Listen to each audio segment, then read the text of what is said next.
Hello there, I'm Sarah McCluskey and this is Research Adjacent.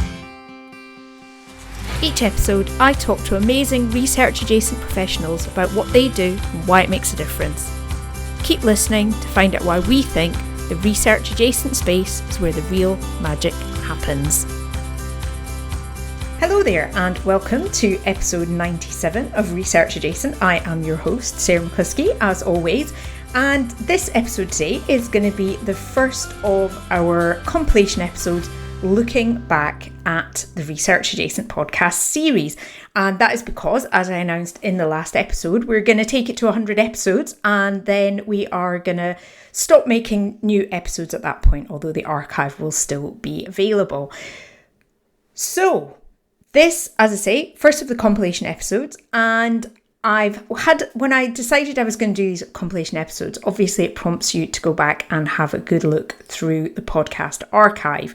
And I decided to think back to both the original reason why I started the series and also to look at some of the common themes that came up throughout the episodes. And so today, the theme that I have decided to settle on for this episode is what even is research adjacent anyway? And the reason for doing that is because I'm not that into these things, but when you go and have a look at the search queries and how people find the podcast, this might just be the way that like Google works, I don't know, but one of the most common search query that brings people to the podcast is what is research adjacent? And I think that is an entirely reasonable question. So it's a question that with now the hindsight of 97 episodes in the bank, I am going to try and answer. And so 97 episodes, also coincidentally, when I added up everybody who's been on the podcast, there is exactly 97 guests as well, which I think is a very nice bit of synchronicity. But what I'm going to cover in this episode is who exactly are these people that I define as research adjacent, some who now define themselves as research adjacent too. What kinds of things are they doing? Where do they work? And then also I'm going to have a look at how these roles have emerged, because part of, as I'll come to in a minute, the reason for this podcast was because these roles are emerging and not really being recognised and there's no collective term for them. Also, I'll highlight some of the challenges that are common in these roles as well. So really it's going to be, in a nutshell, who are research adjacent people and what are they doing? I'm not going to go that deep into, I'll mention the challenges here. The future episodes coming up, one of them is going to be focused on the magic wand question, which I always ask my guests, because that is quite a nice way to both look at the challenges that there are, but also some of the ways to solve them. So I'm not going to go too deep into the challenges here. That will be coming later. So then, back to the question, what is research adjacent? Well, if you haven't listened to any of the early episodes, the short story is that I just actually made it up. I didn't entirely come up with the term research adjacent. I did see it on Twitter used a couple of times. Once for a post about dancing sheep, which I don't know if it's still up there. I did put a link to it way back in one of the early episodes. And also, I saw one of my very first guests using it on Twitter as well. And that was Kirsty Ross.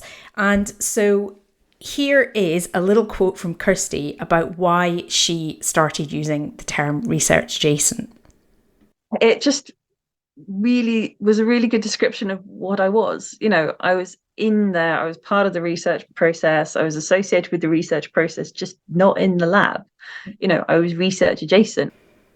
So Kirsty embraced the term research adjacent, and certainly at the time when I started the podcast, which was back in late 2022 when I was thinking about it, at that time I had recently gone freelance and I was trying to think of how to describe the work that I did, and it was becoming very apparent, and it had already been apparent. I did a lot of these conversations with my previous boss in my last employed role, and it's because there is no language at that time to describe the roles that these people were doing, except either admin or support or just the generic term non-academic.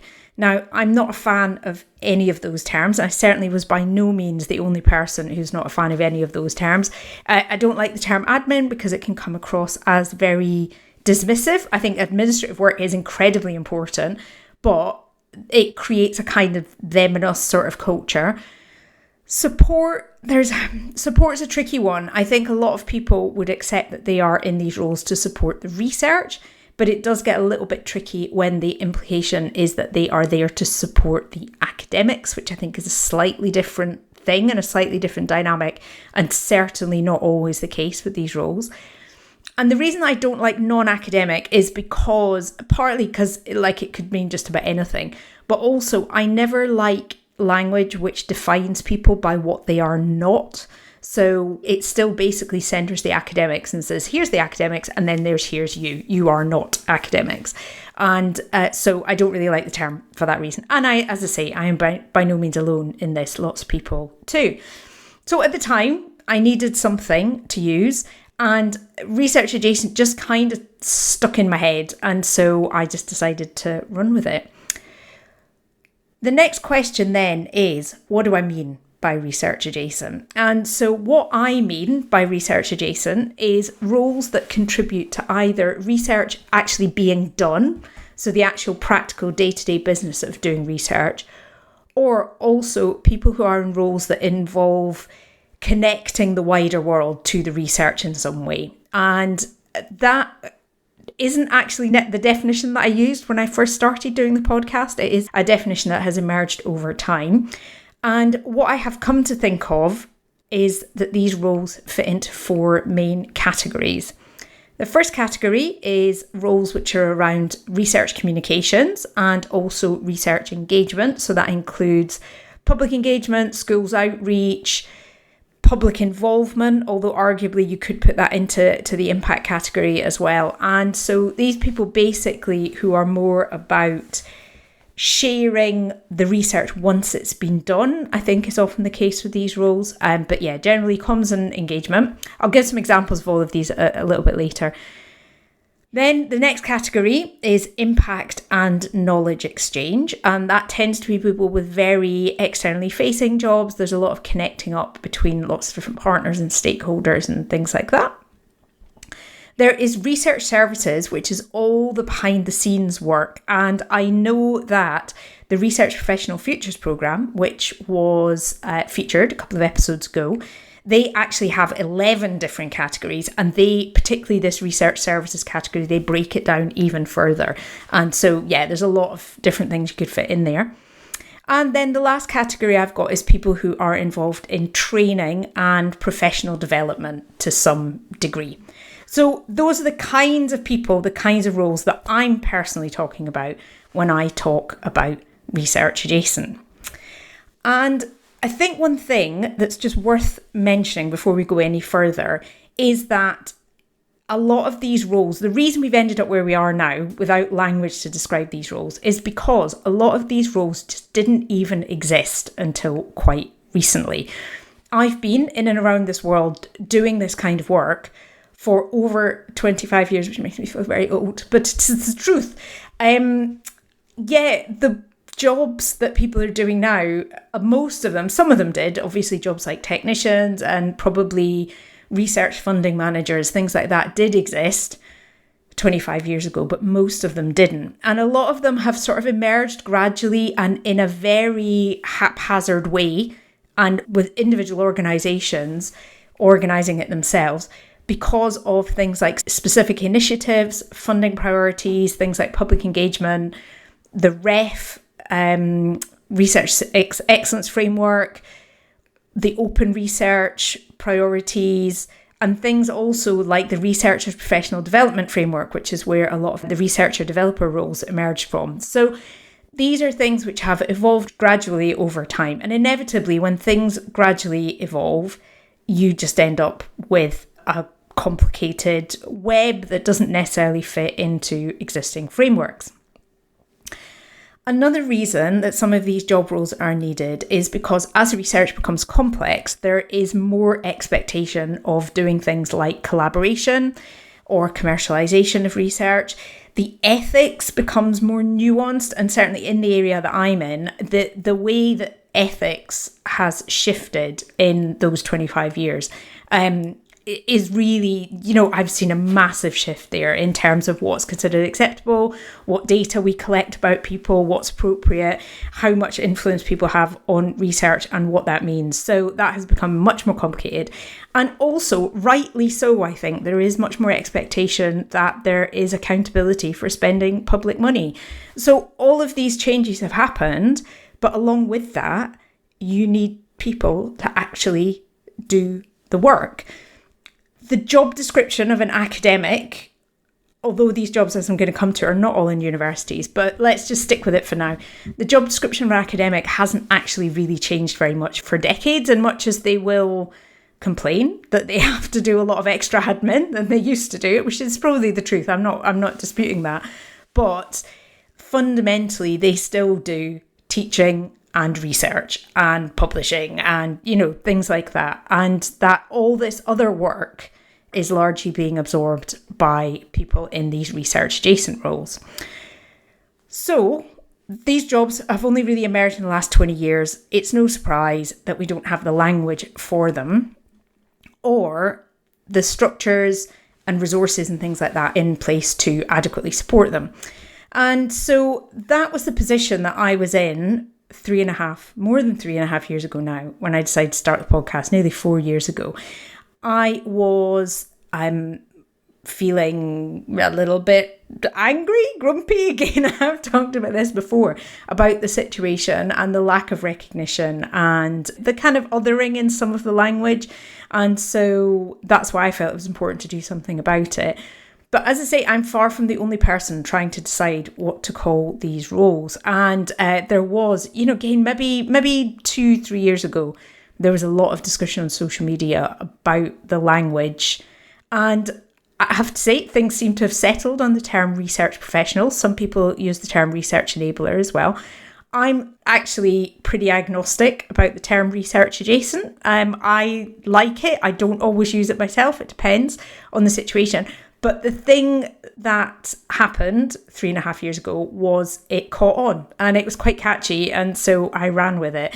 And it was important because it gave us something to work with and an opportunity to talk about these roles and a sense of collective identity.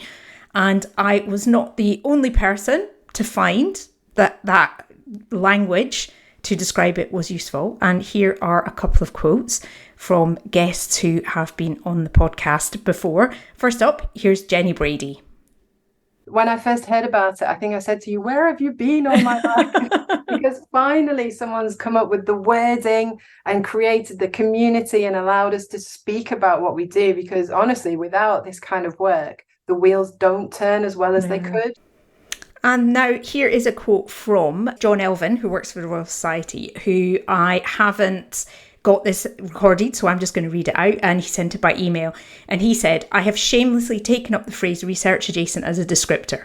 It's a perfect encapsulation of where a lot of valuable work goes on to enable research to happen, which is not obvious to anybody who is not doing it." So some quotes there from some of my guests, and that just shows that at the time when the podcast started, both John and Jenny, those are from early in the podcast series, having some language to talk about this just felt really important. And it felt really important because, as John said at the end of that quote, a lot of this work is not obvious to the people who are not doing it. And so right from the very start, the one and only rule I had about guests was it was for research adjacent people only. I have over the years had a few researchers who wanted to come on as guests, and I've politely said no because they've got lots of podcasts of their own. And a couple of researchers have snuck into some of the compilation episodes, particularly the Hidden Ref one, but I will let them off because A, nobody's perfect, and also B, they are doing a lot of work to help to support people in these roles as well. So I'll let them off. But the reason that I wanted to make this for research adjacent people only is because I wanted to celebrate the people that nobody else was celebrating. And as you'll hear, as we go through some of these episodes and the future ones, these are the people who don't get named on research papers. They aren't eligible for awards. they don't get counted in the official statistics, and they often only get noticed when things go wrong.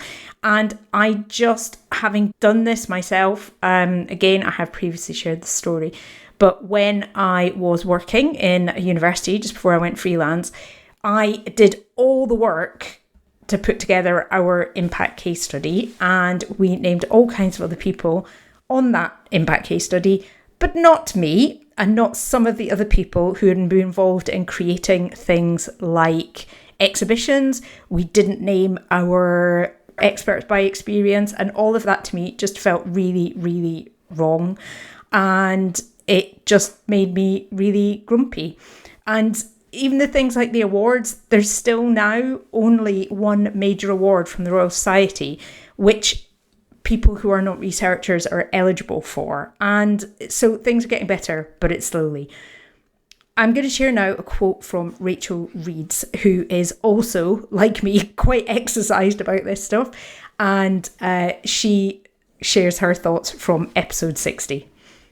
Our roles are very much designed to be invisible. If you do your job perfectly in course administration, everyone gets their grades processed on time, everything hits the deadlines, there are no mistakes, there are no errors. Everyone thinks it just happens by magic. And yet when it goes wrong, it becomes this big drama, and it's often not resourced because it's not recognised. So some of those challenges that Rachel identified there come up again and again throughout the podcast. But what I think is really interesting now is that we do have this archive. So hopefully through this podcast, we are making the invisible visible. The podcast is an archive which I think is pretty unique, actually, for its specificity, and perhaps for the first time captures the breadth and diversity of people who are doing these research adjacent roles, all the different kinds of roles and all the different kinds of people and where they work. Now, I said at the start of the show, I've got 97 guests. I cannot claim that they are a representative sample. The way that I identified guests for the show was not particularly scientific. I did my very best to get a range of different types of roles, different types of employers and geographical locations, but inevitably I went with a lot of people that I know personally, or there was a lot of people who introduced me to other people, which is one of the reasons why there's so many people from Durham University on this podcast, because that's where I used to work. There's so many people from the University of Leeds because they were fantastic supporters, Jed and Ruth and the team in the Research Culture Uncovered podcast were such fantastic supporters and introduced me to lots of other people. I have tried to make sure that there is a good range, and we do include a pretty even balance actually across those 4 categories that I mentioned earlier. So thinking about that archive, here are just a little bit of an insight into the people that I have had on the podcast. One thing I'm always going on about is the fact that research adjacent people don't just work in universities. And I think that is borne out by the guests that I've had on. 51% of them work for a university or a similar kind of research institution. But then after that, 21% are self-employed in some way. 10% work for companies that provide research services, including things like legal advice and consultancy. And then coming in each under 10%, but there are guests who work for charities, who work for the NHS, who work for places like learned societies and membership organisations, and also even local government and publishers. So research adjacent people are working in a huge range of places. And just a fun fact, the most common guest name is Helen. I have had 3 different Helens on the show: Helen Underhill, Helen Riding and Helen White as well. That's just a bit of a tangent. So they work for a range of different types of organisations. They also work in a range of different jobs. So just to give you a bit of a taster, I'm going to give you a few examples of people who we've had on the show in those different job categories. So starting off with the comms and engagement category, you've already heard from Kirsty Ross, who was it wasn't actually my first interview, but she was the first guest interview that I released back in 2023. And Kirsty is a public engagement specialist who works currently at the University of St Andrews. Matt Partridge, I had on, who is an illustrator and cartoonist. I think he does something slightly different now, but I'm sure he is still sketching on the side. I had Maria Cahoot, who is a medical journalist, and even an exhibition curator, David Wright. So a big range of different kinds of roles. That's a flavour of what there is in the comms and engagement side of things. I should say that some of the people I've had on, inevitably, just in the time that this has been out, have changed jobs. And so I'm mentioning their jobs when they were interviewed, but some of them are currently doing something slightly different. Then we come on to the impact and knowledge exchange category. So some examples of people there. We had Orla Kelly, who is the knowledge exchange network manager for the whole of Scotland, all the universities in Scotland, and has been a fantastic supporter of the podcast. One of the few people who has been on twice. Another popular episode was from Rosalind Gill. Rosalind is Head of Policy Engagement at the National Centre for Universities and Businesses. Jed Hall, as mentioned, fantastic supporter of the show, who is a research impact and culture specialist at Leeds and one of the hosts of the Research Culture Uncovered podcast. And then even people like biotech entrepreneur Christian Tadona, who sits at the intersection of industry and university, and so employs PhD students to actually work on real industry projects during their PhD. So sitting at that intersection there. Then we have research services. And I have to say, when it comes to research services, this was probably the group that was trickiest to get along to the podcast. And I think it's because a lot of people in these research services, they're the kind of people who are like to be a bit behind the scenes. And so not necessarily the kind of people who will put themselves forward to be interviewed on a podcast, which is fair enough. But it does mean that I know there are some massive gaps in this category. But anyway, to give you some tasters, Lorna Wilson, Research Office Director at Durham University. Anthony Kavanagh, again, one of the most popular episodes, who is a patent attorney. Kath Burton, who at the time of the interview worked in publishing. Again, she is doing something slightly different now. And another recent episode, Andrew Cripps, who took me until episode, was it 94, to get a technician on. It did take a while because, again, they like to be behind the scenes and don't necessarily want to be interviewed. But lots and lots of people doing incredible foundational work to make sure that research happens. And then in the training and career development, we have people like researcher developers, and a good episode for that is to go to the one that I recorded live at the VTI conference. I think that was 2024, that one. And guests on there, Sonia Qureshi, Ipshita Ghosh and Jennifer Lee, all researcher developers helping support career development. We had Duncan Yellowlees on an early episode, who is a presentation skills trainer. Holly Prescott, who's a career consultant, again, big supporter of the show. And Holly has got her own book on careers coming out very shortly.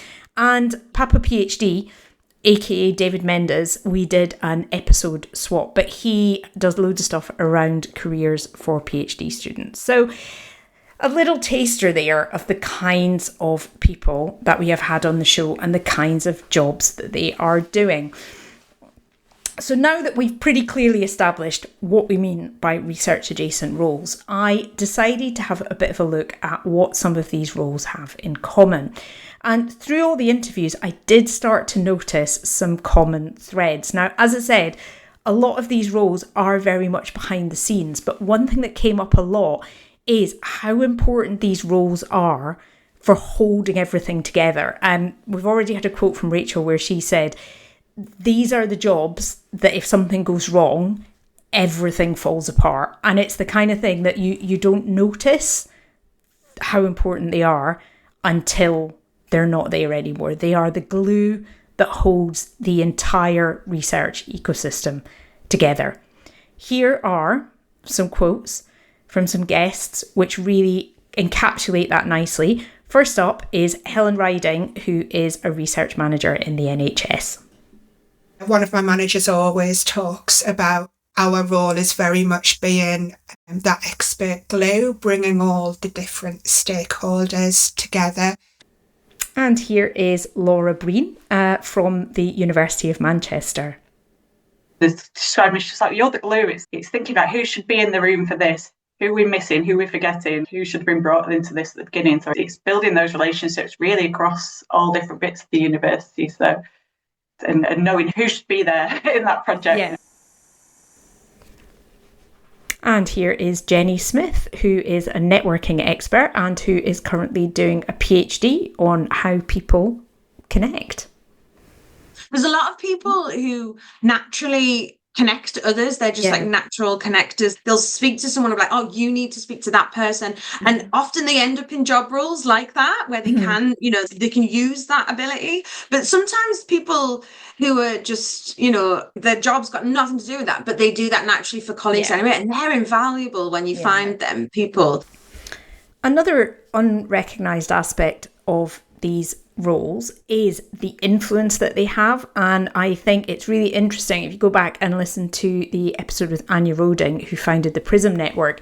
She talks a lot about this, and it's why they set up that network. Is often the people who are in these roles actually have a lot of power and a lot of influence, and that power and that influence can be incredibly important.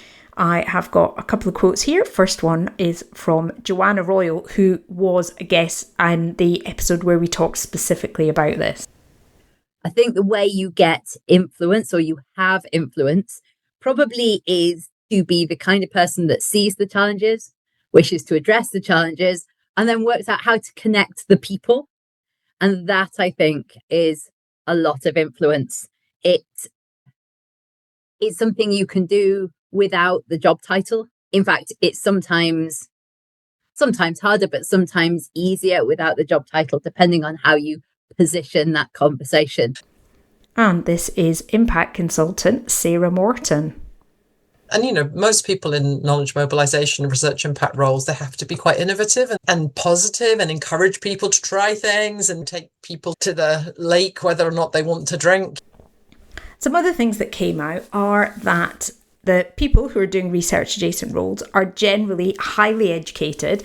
There is sometimes a little bit of a misconception that you need to have a PhD to do these jobs, and certainly it can be useful, but actually only 47% of my guests do. Although it has to be said, most of the others do have a master's. So there are people who often really understand the research and understand the research process, and that can be a huge advantage.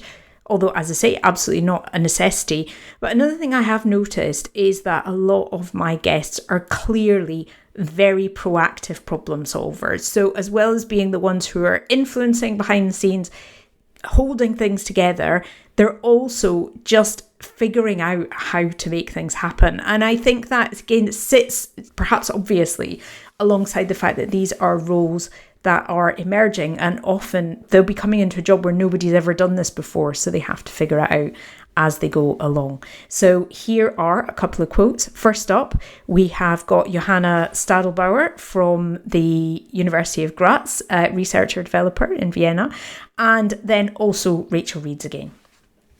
And in fact, my boss at that time told me she was a little bit overwhelmed by me advocating for myself so often, because I came regularly and said, so what do you think needs to change? Make the system work or subvert the system as far as you can. When I worked in course administration, academic would be like, oh, but the regulations say we can't do this. Like, there's no wiggle room. I'm like, there is always wiggle room. We will find a way. So we've heard all about the incredible work that these roles are doing and why they are so important to the research world. But inevitably, we did talk a lot on the podcast about the challenges that these roles face as well. And a lot of it does come down to the unstructured way that these roles have emerged, and the fact that the conventional measures of esteem in the research world, so that's things like publications and funding, just don't apply to these jobs, because they're people, as I say, often not named on publications. They're not eligible to apply for funding in their own right, or they're just not, like, they're making these things happen, but just not the people who are standing at the front and talking about it. And so it means that they're under-recognised, the huge contribution that they make. So the biggest recurring challenges that kept coming up again and again and again were a lack of recognition for the work, and also the precarity of a lot of these jobs and the reliance on short-term contracts and limited opportunities for promotion, especially the fact that these roles are sitting alongside academics who have very established routes for promotion. So first up, I have got Elisa Collado, who I interviewed at the Hidden Ref Festival, and then Anya Roding, who is the founder of the Prism Network. Our work is not very well recognized within the university and research environment. We face a lot of things like short-term contracts, which means carrying work is sometimes difficult because you have to change roles and you have uncertainty. I was going from one short-term contract to the next, so it was like 1 month, 3 months. I think the most I had was 6 months, and you're basically, powering and trying to do your best, getting to grips with all the new challenges that were thrown my way and the stuff to deliver, and at the same time wondering where am I going to pay the next bills from and looking for the next opportunities. And now here is public engagement specialist Faye Watson and once again impact consultant Sarah Morton. There's a lot of precarity in what we do, and you can't really move up without moving out, which is one of the problems, especially working within higher education. We have really rigid HR systems and things like that, and public engagement professionals fall between that gap between research and professional services. Every promotion we had to argue for, because if you're on an administrative track, it's all about how many people you manage. And if you're on an academic track, it's all about your publications and grants. And of course, I was somewhere in between those two things. So as I said, I am not at this stage going to dwell much on these challenges, although I have certainly experienced all of them myself, so I'm not in any way dismissing them. But we are going to cover them a bit more in upcoming episodes. My plan is that the next episode is going to be about the weird and wonderful career journeys of the people in these roles, because, as I say, nobody grows up wanting to do these jobs because they haven't existed for very long. So I'm going to be talking about that, and then also another episode on the magic wand question, which I think is helping to think about how we tackle some of these challenges.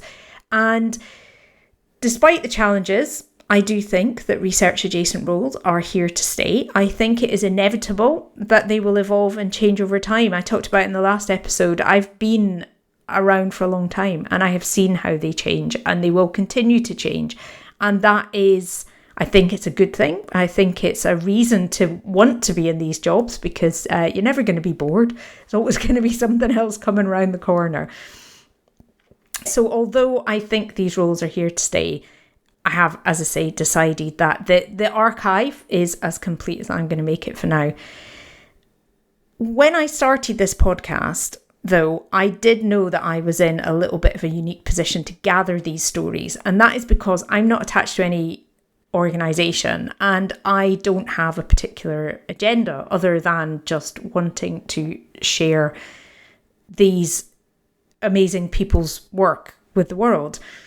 I think that was helpful because I think it meant that guests felt that they could be honest, and in turn that honesty is what has resonated with the audience. So I'm hugely grateful to all of my guests for sharing even the difficult parts of what they do.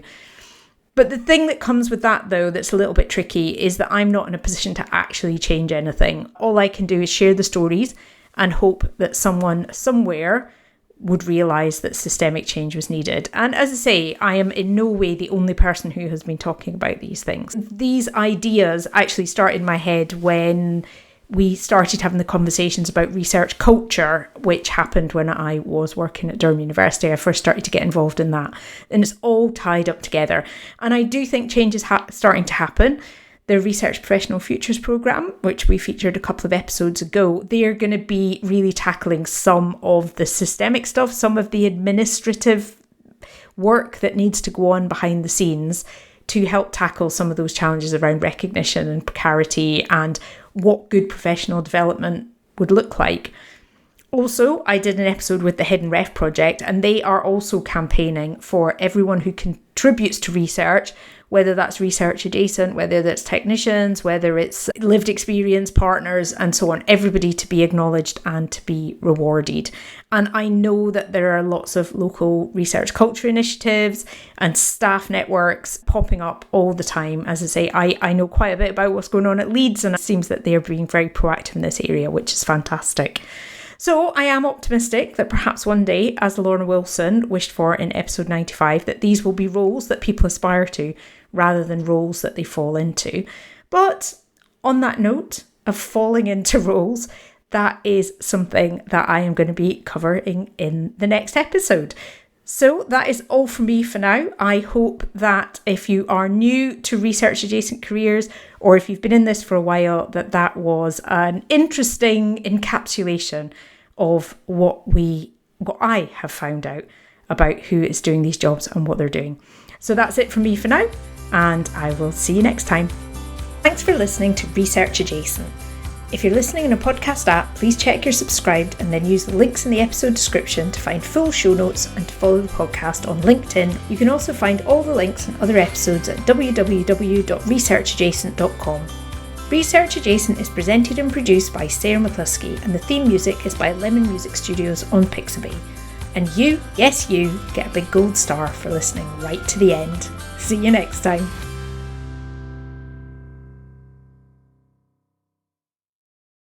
Are you still there? If so, I'm guessing you've either got your hands full or you have been really loving the conversation. And I love helping people to have conversations. Specifically, I organise, facilitate and train people to run events, workshops and meetings that get people talking about research. If this sounds like something you need help with, then get in touch. Pop over to sarahmccluskey.com or click the link in the show notes.